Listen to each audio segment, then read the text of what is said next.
वो एक छोटा सा गांव था। उस गांव में एक अमीर परिवार रहता था। परिवार में एक बहुरानी थी अनामिका और सासू माँ थी शारदा। अनामिका के पति रवि, वो सब एक साथ रहते थे। सास और बहुरानी एक दूसरे को बिल्कुल पसंद नहीं करते थे। अगर सास कुछ कहती थी तो बहुरानी कुछ और ही कहने लगती थी, और ये चीज अनामिका को भी बिल्कुल पसंद नहीं था। शारदा को भी अनामिका का ये बर्ताव पसंद नहीं आता था और वो दोनों एक दूसरे को कोसते रहते थे। ऐसे ही दिन निकल रहे थे। एक दिन अनामिका अपने पति के पास जाकर कहती है, मुझे लगता है सोने की कीमत में गिरावट आई है। आप मेरे लिए एक सोने का चेन खरीद दीजिए ना, मेरे पास एक भी नहीं है। सोने का चेन खरीदने के लिए हमारे पास पैसे भी होने चाहिए, ये तो तुम्हें पता होना चाहिए। हमेशा देवी माँ की तरह बैठ के आदेश करते रहती हो। मेरा बेटा अकेले मेहनत करके इतना काम कर रहा है, हर वक्त तुम्हें पैसे कहाँ से मिलेंगे? अगर तुम्हें पैसे चाहिए तो मेहनत करके पैसे कमाओ, तब तुम्हें समझ में आएगा। अच्छा, तो ये बात है, फिर तो आपको भी कमाना चाहिए। मेरे पति के पैसे पर बैठकर क्यों खा रही है? उसकी बातों को सुनकर शारदा को बहुत गुस्सा आता है। क्या तुम मेरे खिलाफ बोलोगी? बेटा, तुमने देखा तुम्हारी पत्नी मेरे खिलाफ कैसे बात कर रही है? कुछ बोलो, तुम चुपचाप क्यों सुन रहे हो उसकी सारी बातें? माँ, आप दोनों हमेशा लड़ाई करती रहती है। मैं यहाँ पर बैठकर पिक्चर देख रहा हूँ। वो इस तरह से कहता है। फिर दोनों चुप हो जाते हैं और वहां से अलग अलग दिशा में चले जाते हैं। वो भी वहां से चला जाता है। अनामिका मन ही मन सोचने लगती है, दिन में दिन सासू माँ के साथ लड़ाई बढ़ती ही जा रही है। अब मैं बर्दाश्त नहीं कर पा रही हूँ। मुझे इससे छुटकारा पाने के लिए कुछ करना होगा। एक दिन मैं इनको भरोसा दिला के छत पे ले जाऊंगी और वहां से मैं इन्हें नीचे धक्का देके गिरा दूंगी। अच्छी है सब कहते हैं, पर ये कितनी शैतान है ये तो मैं जानती हूँ। ऐसे नहीं छोड़ने वाली इसे, पीछे से एक लात मारूंगी तब ये सुधरेगी जाके। सासू माँ सोचने लगती है। इस तरह वो दोनों मन ही मन एक दूसरे को बुरा भला कहते हैं। कुछ दिन ऐसे ही निकल जाते हैं। एक दिन सासू माँ और बहुरानी जब जल्दी जल्दी में कुछ काम कर रहे थे, अनामिका ने जमीन पे तेल गिरा दिया और बगल में हट गई जैसे उसे कुछ पता ही ना हो। थोड़ी देर बाद सासू माँ वहां पर अनजाने में आई, पर बिना तेल में पैर डाले हुए वो वहां से निकल गई। ये देखकर अनामिका कहती है, अरे ये तो बच गई, पर जाएगी कहाँ? फिर तो लौट कर आएगी ना, तब जाकर वो फिसल के गिरेगी। इस तरह से सोचती है। तब तक अनामिका के पति रवि अनामिका अनामिका करके जोर जोर से चिल्लाते हैं। हे भगवान, इसी वक्त में उनको आना था क्या? इसका मतलब उन्होंने तेल पे पैर रखा और वो फिसल गए। अब मैं क्या करूं? इस तरह से वो सोचकर बहुत चिंतित हो पड़ी। उसके पति घर पर आए और तेल पे पैर रखकर फिसल के गिर गए। फिर दर्द के मारे वो कहरने लगे, भगवान, मेरी कमर टूट गई। इस तरह से वो चिल्लाने लगा। अनामिका वहां पर दौड़ के गई उसकी आवाज सुन के। अजी, आप ठीक तो है ना? उसने कहा। ये सुनकर, क्या ठीक हूँ? किसी ने यहाँ पर तेल डाला है। हे भगवान, मेरी कमर टूट गई। रवि ने इस तरह से कहा। तब तक उसकी माँ वहां पर आती है। हे भगवान, यहाँ पर क्या हो गया? तुम सच बताओ, ये सब किया था मुझे गिराने के लिए ना? क्या मिलेगा मुझे आपको इस तरह से गिराकर? आप अजीब बातें कर रही है सासू माँ। मैं इस तरह से कभी सोच भी नहीं सकती हूँ। इस तरह से वो दोनों फिर से लड़ाई शुरू कर दी। प्लीज, अब तुम लोग चुप करो और मुझे उठाओ। तुम दोनों को तो इतना भी फर्क नहीं पड़ता अगर मैं मर भी जाऊं तो। मुझे यहाँ पर छोड़ के तुम दोनों खुशी खुशी लड़ाई कर रहे हो। फिर उन दोनों ने मिलकर उसे उठाया और बिस्तर में जाके लिटा दिया। अनामिका अपने पति की सेवा में लग गई और मनी मन सोचने लगी, हे भगवान, मेरे पति इस तरह गिर गए, उनको तो मैं बाद में देखती हूँ। वो इस तरह सोचती है। कुछ दिन ऐसे ही निकल गए। रवि धीरे धीरे ठीक होने लगा। अब वो बिस्तर से उठ के चलने लगा था। मेरे पति अभी काफी बेहतर है। अब मुझे कुछ सोचना होगा सासू माँ को ऊपर भेजने के लिए। फिर वो अपनी सासू माँ के पास जाकर कहती है, सासू माँ, सोच रही हूँ आपका पसंदीदा खीर बनाओ, क्या कहती है? ये क्या, आज बड़े अलग से मुझसे पूछ रही है? क्या ये मुझे खीर में जहर डाल के मारेगी? नहीं बहुरानी, कुछ दिनों से मीठा खाना बंद कर दी हूँ। ठीक है, अगर आपको कुछ मन करता है तो मुझे बताइए, मैं बना दूंगी। अरे नहीं, मुझे खाने का मन नहीं है। अगर तुम्हें मन कर रहा है तो बना के तुम खा लो। बाप रे, बहुत सावधान हो गई है और बहुत चालाक भी। मुझे तो कुछ बना के खिलाने का मौका ही नहीं मिल रहा है क्योंकि खुद ही वो किचन संभालती है। अब मैं क्या करूं? इस तरह वो सोचने लगी। वो दिन खत्म हो गया। एक दिन सीढ़ियों से चढ़ के सासू माँ छत पे गई।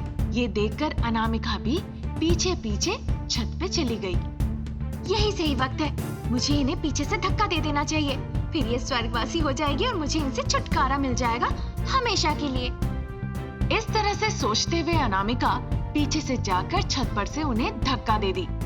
शारदा चिल्लाते हुए नीचे गिरी और आखिरी सांसें वो अपनी गिनने लगी। अनामिका तुरंत दौड़ के नीचे गई। अनामिका, प्लीज मुझे बचा लो मुझे, बचा लो। अरे सासू माँ, ये क्या हो गया? ये क्या कर दिया? किस तरह की गलती हो गई मुझसे? ये कहकर वो रोने लगी। तब तक सासू माँ की जान चली गई। मैंने नहीं मारा, मैंने इनकी जान नहीं ली, मैंने सासू माँ को कुछ नहीं किया, मैंने नहीं मारा। इस तरह से वो चिल्ला चिल्ला के रोने लगी। ये सुनकर सासू माँ शारदा उससे कहती है, अरे अनामिका, नींद में सपने देख रही हो क्या? उठो उठो। इस तरह से वो नींद से अनामिका को जगाती है। क्या हो गया तुम्हें? तुम इस तरह से क्यों चिल्ला रही हो? सासू माँ, आप ठीक तो है ना? मैं बहुत डर गई थी। ईश्वर की कृपा से आपके साथ कुछ नहीं हुआ। क्या बातें कर रही हो पागलों की तरह? उठो और काम करो। अनामिका उनकी बातें सुनकर उठ के चली गई और अपना काम करने लगी। सबको लगता है किसी को मारना बहुत आसान है, पर किसी का जान वापस लाना बहुत मुश्किल काम है। मैं इतनी बड़ी गलती करने की सोची थी। किसी का इतना हक नहीं किसी की जान ले ले। इस तरह अहंकार में आकर क्यों बदला लेना? अच्छा होगा अगर हम प्यार मोहब्बत से बात करें तो मेरी सासू माँ भी मेरे रास्ते पे चलने लगेगी और वो भी एक दिन जरूर बदल जाएगी। ऐसा कभी मैंने क्यों नहीं सोचा? जिस तरह से मुझे सपना आया, क्या होता अगर ये सच में हो जाता? इस तरह से वो रोने लगी। उसको रोते हुए देख शारदा वहां आई। क्या हो गया तुम्हें आज? क्यों इस तरह से रो रही हो अनामिका? पागल लड़की। इस तरह से शारदा कहती है। शारदा को देखकर अनामिका उसे गले लगा लेती है। सासू माँ, मुझे माफ कर दीजिए। मैंने सपने में सोचा था आपकी जान ले लूंगी। फिर उसने बताया सपने में क्या देखा था। कुछ नहीं हुआ मुझे। अब तुम रोना बंद करो। ये कहकर सासू माँ वहां से चली गई। अरे ये क्या? अनामिका तो मेरा ख्याल रख रही है और मैं उसे फिर भी परेशान कर रही हूँ।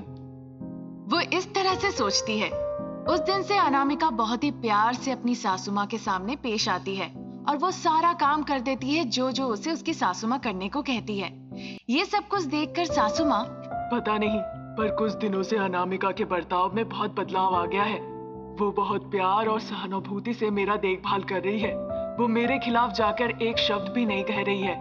मैं चाहे उसे कितना भी भला बुरा कह दूं, उस बारे में कुछ नहीं कह रही है। मैं भी जब अपना बर्ताव बदल दूंगी और उसका अच्छे से ख्याल रखूंगी, तब जाके हम माँ बेटी जैसा रह सकते हैं। इस तरह से सोचती है। फिर उस दिन से वो बहुत अच्छे से एक दूसरे के साथ बातचीत करते हैं और साथ मिलकर कामकाज करते हैं। रवि ये सब गौर कर रहा था। फिर वो ये सब कुछ देखकर सोचने लगा। एक दिन, आहा, कितने दिनों से मैं इस दिन के इंतजार में था। इतने दिनों के बाद ईश्वर ने ये बदलाव लाई है इनके अंदर। इन दोनों को इस तरह देखकर मैं बहुत खुश हूँ। अच्छा होगा अगर इस तरह ये जिंदगी भर रहे, फिर घर में किसी बात को लेकर लड़ाई नहीं होगी। रवि ने ऐसा सोचा। फिर जैसा उसने सोचा था, बहुरानी और सासू माँ मिलके एक साथ अच्छे से रहने लगती है और घर में खुशियां ही खुशियां होती हैं। रामपुर नाम के एक गांव में एक सासू माँ और एक बहुरानी श्रद्धा और अनामिका रहते थे। अनामिका सरकारी कर्मचारी थी और श्रद्धा घर पर ही रहती थी। एक दिन अनामिका अपने ऑफिस का काम खत्म करके स्कूटी से घर लौट रही थी। अरे, आज तो ढेर सारे फाइल देखते देखते ऑफिस में लेट हो गया। मुझे घर जल्दी लौटना चाहिए। इस तरह से अनामिका सोचने लगी। फिर उसने अपनी गाड़ी की स्पीड थोड़ी बढ़ाई। थोड़ी दूर जाने के बाद उसे एक जख्मी बंदर दिखा। उसे देखकर अनामिका ने तुरंत ब्रेक लगाई। वो बंदर सीधा स्कूटी से टकराया और आके सामने गिरा। अरे अरे, ये बंदर तो सीधा आके मेरे स्कूटी के नीचे गिर गया। ये सोचकर वो स्कूटी से उतर गई इस बीच एक आदमी आकर उस बंदर को छड़ी से पीटने ही वाला था। ये देखकर बंदर काफी डर गया और अनामिका के पीछे जाकर छुप गया। उस आदमी को देखकर अनामिका कहती है, ए, आप कौन है? आप इसे इस तरह से टॉर्चर क्यों कर रहे हैं? आप ही की वजह से ये अपनी जान गंवा सकता था सड़क पर गाड़ी के नीचे आकर। जब आपको पता चलेगा इसने क्या किया है, तब आप कहिएगा इसे छोड़ देना चाहिए या नहीं। इस तरह से उस इंसान ने कहा। ऐसी क्या गलती इस बेजुबान जानवर ने किया है? इस बंदर ने मेरे फलों के बगीचे में घुसकर सारे फल खा लिया। मैंने उन्हें बेचने के लिए रखा था, क्योंकि वो खा गया तो बताइए मुझे गुस्सा नहीं आएगा? अगर उन्हें भूख लगे तो उन्हें एक ही फल खाना है। ये बात उन्हें नहीं पता है कि उन्हें पूरा फलों का बगीचा नहीं खाना है। बेचारा जानवर, हमें उनके साथ इस तरह से टॉर्चर नहीं करना चाहिए। अरे चुप कीजिए। अगर आपको इतना ही जानवरों से प्यार है तो इस बंदर को अपने साथ घर ले जाइए और उसे पाल लीजिए। मुझे क्या करना है आपको बताने की जरूरत नहीं। मैं इस बंदर को अपने साथ ले जाऊंगी। अनामिका की बातें सुनकर वो आदमी गुस्से से वहाँ से चला गया। अनामिका उस बंदर की तरफ देखी। वो बंदर अपने जख्मों की वजह से बहुत तकलीफ में था। उस बंदर को देखकर अनामिका को बहुत बुरा लगा। उसे बहुत दया आई। इसे मुझे देखकर बहुत बुरा लग रहा है। क्या तुम मेरे साथ आओगी? इस तरह से अनामिका ने कहा। बंदर ने अपना सर हिलाया जैसा कि मानो उसने हाँ कहा हो। फिर अनामिका बंदर को ले आई और अपने स्कूटी पर बैठाई। फिर वो स्कूटी चलाकर जाने लगी। स्कूटी चला के जाने के दौरान उसके दिमाग में ख्याल आया, पता नहीं सासू माँ क्या कहेंगी इस बंदर को देखने के बाद। ये सोचते हुए वो बंदर को घर ले गए। जिस वक्त वो घर पहुंची उस वक्त श्रद्धा घर पे नहीं थी। लगता है सासू माँ घर पे नहीं है, इस तरह अनामिका ने कहा। फिर वो बंदर के जख्मों पर दवाई लगा दी, उसे फल खाने के लिए दी। वो बंदर खुशी खुशी सारा फल खा गया। तब तक श्रद्धा बाहर से घर लौट आई और उस बंदर को देखकर वो कहने लगी, अरे अरे, तुम्हारी इतनी हिम्मत कैसे हो गई कि घर के अंदर आ गई? निकलो अभी। इस तरह वो बहुत गुस्से में आ गई। तब तक अनामिका अंदर से बाहर आई और कहने लगी, सासू माँ, इस बंदर को मत डांटिए, मैं उसे यहाँ लाई हूँ। छी छी, इस बंदर को घर के अंदर क्यों लाई हो? मैं कहती हूँ अभी निकालो। सासू माँ, मेरी बात सुनिए। इस बंदर को बहुत चोट लगी है, बहुत तकलीफ हो रही है। मुझे ये बंदर बहुत पसंद है, मैं इसे पालना चाहती हूँ। प्लीज सासू माँ। उसने जब इस तरह से कहा, फिर वो अपनी बहू अनामिका की बातों को टाल नहीं पाई, हाँ कह दी। ठीक है, पर अगर ये कुछ उल्टा पुल्टा करे तो मैं बर्दाश्त नहीं करूंगी, तुरंत बाहर निकाल दूंगी। इस तरह से श्रद्धा ने अनामिका को सावधान किया। फिर अनामिका बंदर से कहती है, आज से तुम सावधान रहना, ऐसा कोई काम मत करना जो सासू माँ को पसंद ना हो, ठीक है ना? ये सुनकर बंदर ने अपना सर हिलाया जैसा कि मानो हाँ कहा हो। आज के बाद से तुम्हारा नाम है रानी। फिर वो खुशी के मारे तालियां बजाने लगी। दूसरे दिन श्रद्धा जब अपने पड़ोस के गांव जा रही थी किसी काम के सिलसिले से, उसने कहा, अनामिका, मैं अपने मायके जा रही हूँ, अगले हफ्ते लौट के आऊंगी, तब तक तुम ठीक से रहना। इस तरह श्रद्धा कहकर वहां से चली गई। उस दिन से सिर्फ बंदर वहां पर थी और बहुत खुश थी। काम में वो अनामिका को सहायता भी करती थी। वो कपड़े धो देती थी, बर्तन धो देती थी, घर साफ कर देती थी। इस तरह वो हर काम में उसे बहुत सहायता करती थी और इस तरह उस बंदर ने बहुत बोझ कम कर दिया था। एक दिन अनामिका और वो बंदर रानी दोनों बाजार गए सब्जी लाने। जब वो लौट रहे थे, एक चोर आया और अनामिका का बैग खींचकर वहां से भागने लगा। चोर चोर, कोई पकड़ो, चोर! इस तरह अनामिका चिल्लाने लगी, पर किसी ने भी ध्यान नहीं दिया। इस बीच बंदर ने चोर का पीछा किया और उसे पकड़ लिया। फिर वो उसके पैरों पे जाके काट ली। डर के मारे वो चोर बैग छोड़ के वहां से भाग खड़ा हुआ। तब अनामिका आके उससे कहती है, रानी, आज तुमने मेरे बहुत पैसे बचा लिए, नहीं तो मेरे सारे पैसे चले जाते आज। इस तरह से रानी से अनामिका ने कहा। एक हफ्ते बाद श्रद्धा लौट आई और उसने देखा कि बंदर उसके सामने बैठकर सारे फल खा रही है। ये देखकर श्रद्धा को बहुत गुस्सा आया। यहाँ इंसान को खाना नहीं मिल रहा है और ये बंदर सारा फल खा गई। मुझे कैसे भी इसे यहाँ से भगाना होगा। जब वो ऐसा सोच रही थी तब तक अनामिका वहां आती है। अरे सासू माँ, आप कब आई? बस अभी अभी आई। पर तुम ये बताओ, सारे फल इसे खाने के लिए दे दिए? इस तरह उसने मजाक उड़ाते हुए कहा। फिर अनामिका मुस्कुराते हुए कहती है, सासू माँ, मैं आपको रानी के बारे में कुछ बताना चाहती हूँ। जब वो इस तरह से बताने ही वाली थी तब तक बीच में सासू माँ ने रोक दिया। इतनी हिम्मत नहीं है कि इस महान के बारे में अभी सुनूं। ये कहकर वो अपने कमरे में चली गई और सोचने लगी। अब बहुत हो गया। उस बंदर को एक तो घर में रहने दिया, ऊपर से अब उसके महानता के बारे में सुनो। अगर वो घर में रहेगी तो वो खाने के अलावा और कुछ नहीं करने वाली। मुझे कुछ ना कुछ करके इसे भगाना होगा। शारदा इस तरह से सोचने लगी। 2 दिन निकल गए। एक दिन किचन में वो बंदर बर्तन धो रही थी। ये देखकर शारदा सोचती है, स्टोव के ऊपर गर्मा गर्म सांबर रखा हुआ है। मुझे कुछ ऐसा करना होगा ताकि वो सांबर जाके सीधा बंदर पे गिरे, तब वो भाग जाएगी। इस तरह से श्रद्धा सोची। फिर वो गई स्टोव के पास, उस बर्तन को हाथ से ढकेल दी। बंदर पर गिरने के बदले वो गरम सांबर जाके श्रद्धा पे ही गिरा। बहुत जोर से वो चिल्लाने लगी। तुरंत अनामिका उसे अस्पताल ले गई। क्योंकि वो गरम सांबर उसके चेहरे पे गिरा था, डॉक्टर ने कहा कि उसने अपनी आंखों की रोशनी खो दी है। हे भगवान, कितनी बड़ी गलती मैंने की है, वो भी अपने हाथों से।